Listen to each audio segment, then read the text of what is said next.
Looking a little bit different today. Got my dad's car here. Now, some of you might have seen this before. I did do a little teaser a while back when he first got this, saying that we've bought a new car and this, that, and the other.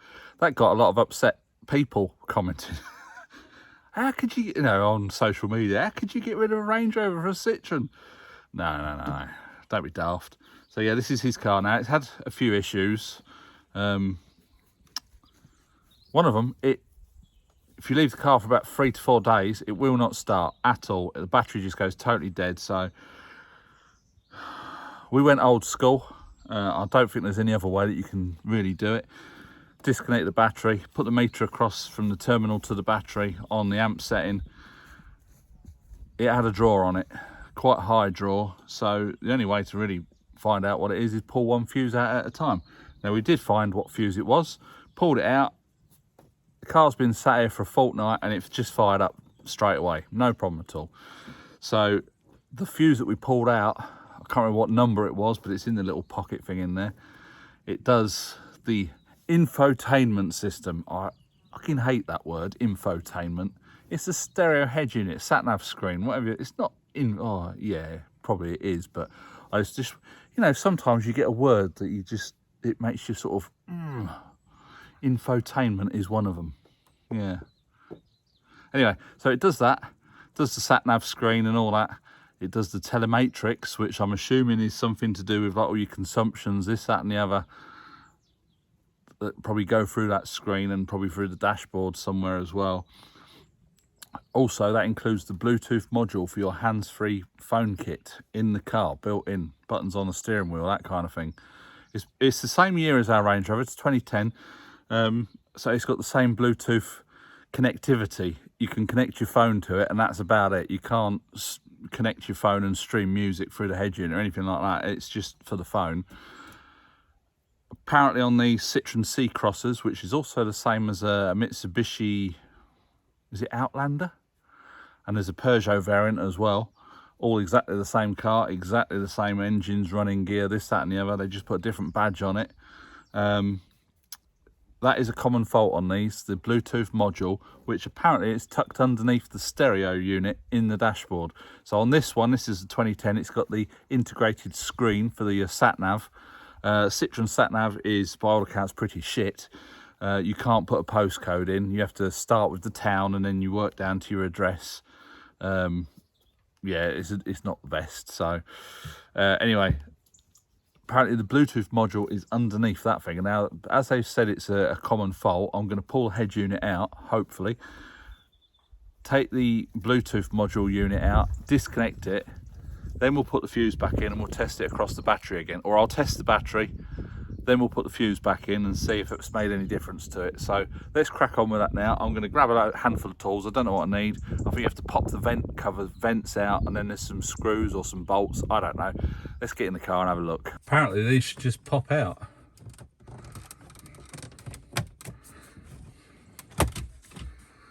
Like so. Same for that side.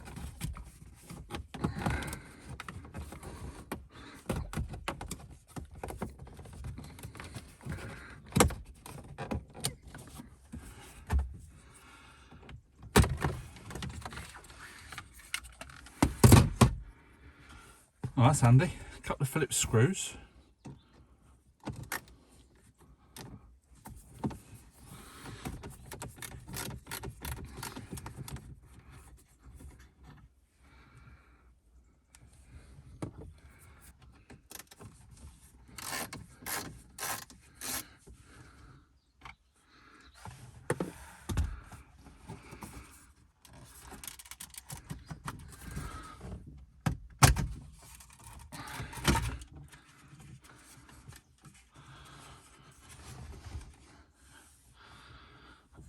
Some more screws.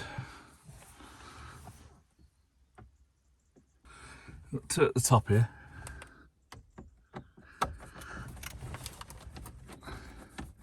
Try and do this without dropping them.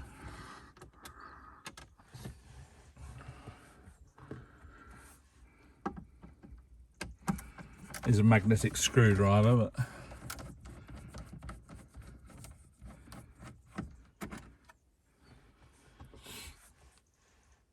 should be alright, I think.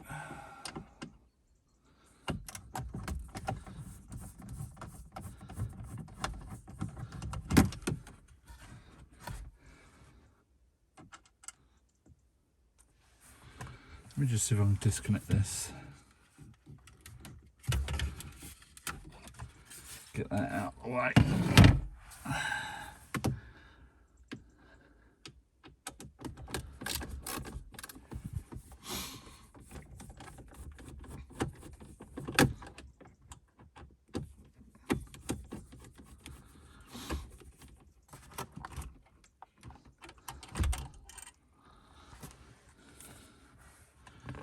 Right, that's those 4 out.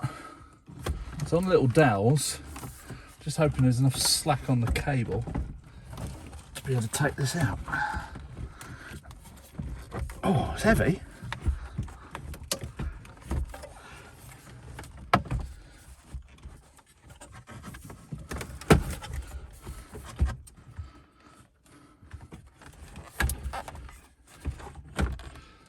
I think this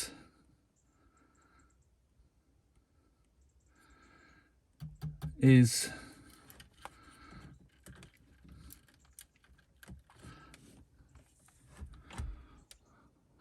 no.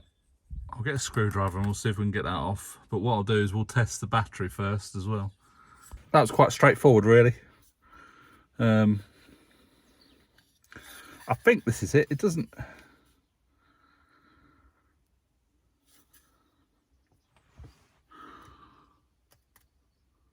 Can't see anything else in there. It says when you pull it out. Oh, is that it down there? Hang on a minute. I think this is more likely to be it with the Bluetooth on it. It's just tucked down, right down in the bottom there. So you pull that out. So that has got absolutely nothing to do with the Bluetooth. So I'll plug that, get that screwed back on, and we'll leave that disconnected and see if we can test it. So I'll put that back on first. Do you want to disconnect? Yeah, I usually use the negative because then if you touch it, it's not going to, oh, what am I trying to say? It's not going to spark to earth. So get your meter, switch it on to amps. Be careful with this because this will put out power then. So switch that on. That's reading 0. So I'm going to put it on the terminal and on the battery. See, we've got very little reading there. Am I on the right one?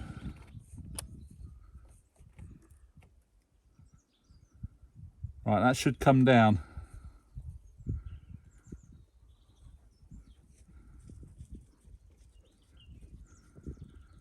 So it's hovering around 37, 45.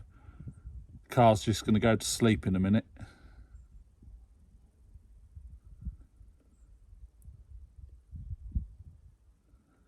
He says.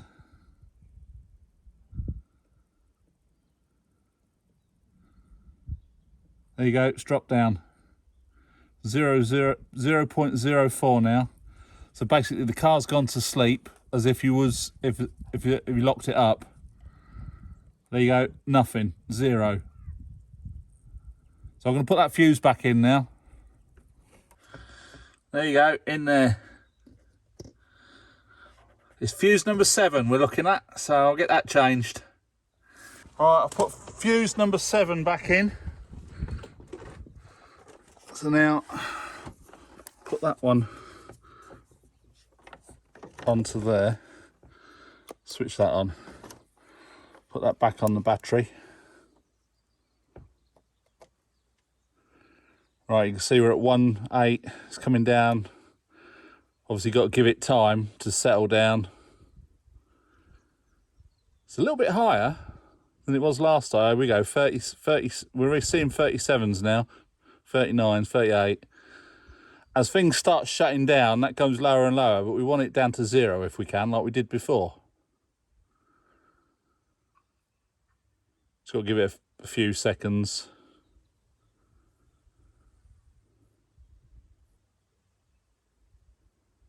So we've got 0.04.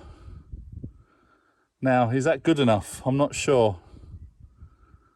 All I can do is try it. Oh, here we go, 0.01. So there is a little bit of a drain, and it's fluctuating between 1 and 0. There you go. I think that's, yeah, look, 0. The car's pretty much gone to sleep now. I'm happy with that. I'll put it all back together.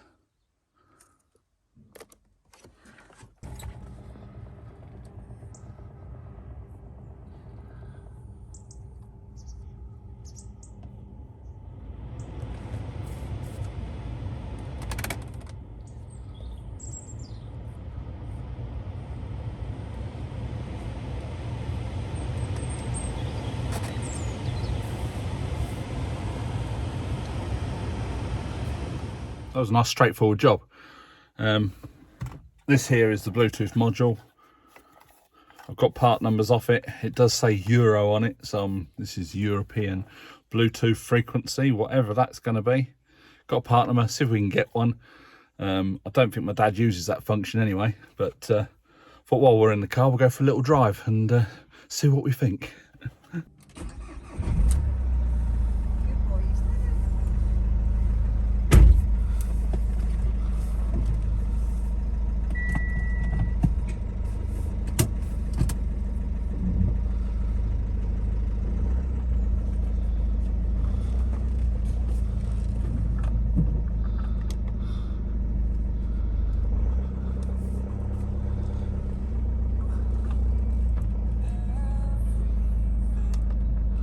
I'll go down to the farmer's, turn around and come straight back. See you in a bit.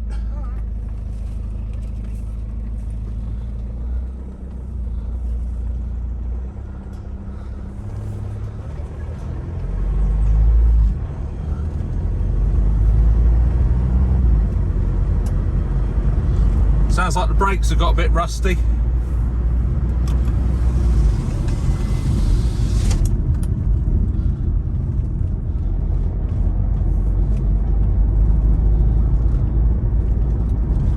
Phone's a bit wobbly, I've got it on the mirror.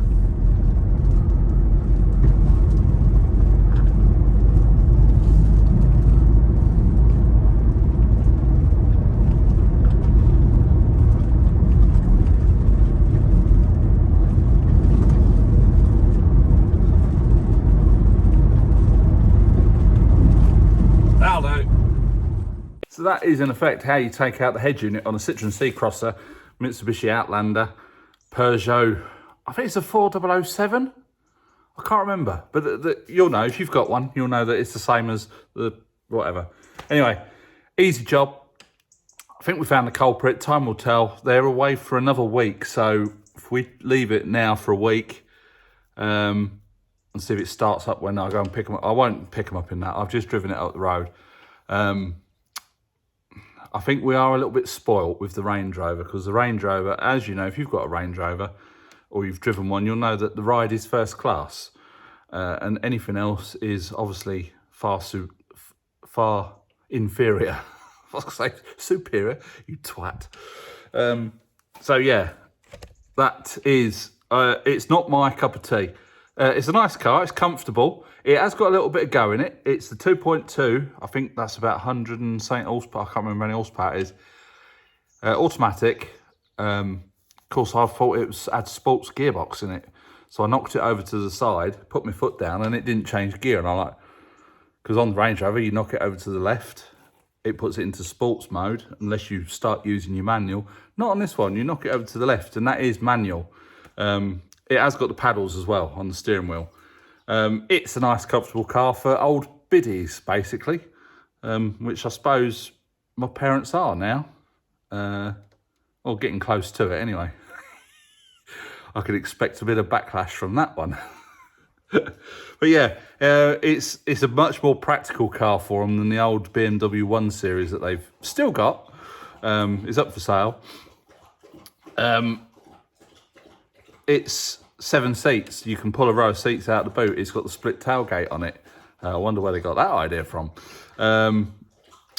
It's a nice car. It's comfortable. It drives, it changes gear, and it has got a bit of go when you need it. So it just felt very wallowy to me. Now, you would normally say that, oh, the Range Rover is quite wallowy. Well, it is, but it does feel sort of tight, the old suspension. Not tight, but, you know, we've not got adaptive suspension on our Range Rover, but it does feel pretty bloody good. And that, being quite a small car, a smaller car than the Range Rover, it did feel a little bit wallowy. But say, for them, it's perfect. Hopefully that's fixed the job. That's how you get your head unit out. That's where your Bluetooth module is. I think Dad said he wanted to see if he can get the Bluetooth module, because he'd like it, obviously it's fitted to the car, the buttons are on the steering wheel. If they can get it working, they'll get it working. If not, hopefully that will solve the issues. There's a few little jobs I've noticed. The steering wheel's offset, which we did know about. Dad seems to think that it wasn't like that when he picked it up. Now, whether he twatted a curb, there's no way that the steering will move from when he picked it up to when he come here. We've already reset the steering angle sensor, and that light's back up on again.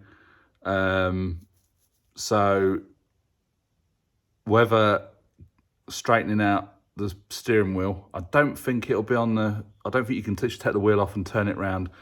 I think it's, the tracking's been done, and it's been done one way than the other. They've done the old tyre fitting trick of not centering the wheel and doing a four-wheel alignment so that your steering wheel is straight when you drive down the road. My days at one of these tyre fitting centres, I had nothing to do with fitting tyres. I was adamant about that, but I was a service technician and MOT tester. So the tyre fitters were trying to sell the customer a wheel alignment. So they used to do the two-wheel alignment or the four-wheel alignment. The two-wheel alignment, all they did was the toe in, toe out on the front wheels, and that was it. If you wanted your steering wheel straight as you drove up the road, you had to pay for the four-wheel alignment, so that all it did, you put a couple of gauges on the back, so you do your toe in, toe out, and you adjust them one way or the other, so that your steering wheel's straight. It looks like that hasn't been done properly. Whether we can adjust that ourselves, just to do like quarter of a turn on each side, one in, one out, so that it brings the wheels back straight but still in tow, if you know what I mean. Or he just takes it in for a wheel alignment at some point. Whether that steering angle sensor keeps coming up because the wheel's off as you're driving in a straight line, I don't know. That's something we'll have to sort the steering wheel out first, and then we'll have a look at that. If it's the case that it's the actual steering angle sensor, we can just replace that. I think I've got all the gear anyway, so yeah, other than that, that's it. Good job done. Sunday afternoon. I'm sorry, I'm waffling a little bit now, but it was definitely quiet out here earlier on.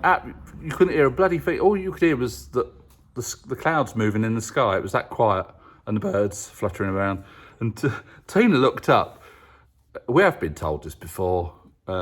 Apparently it's illegal on Sunday in France to make a noise anywhere outside of the hours of 10 in the morning till 12 at midday.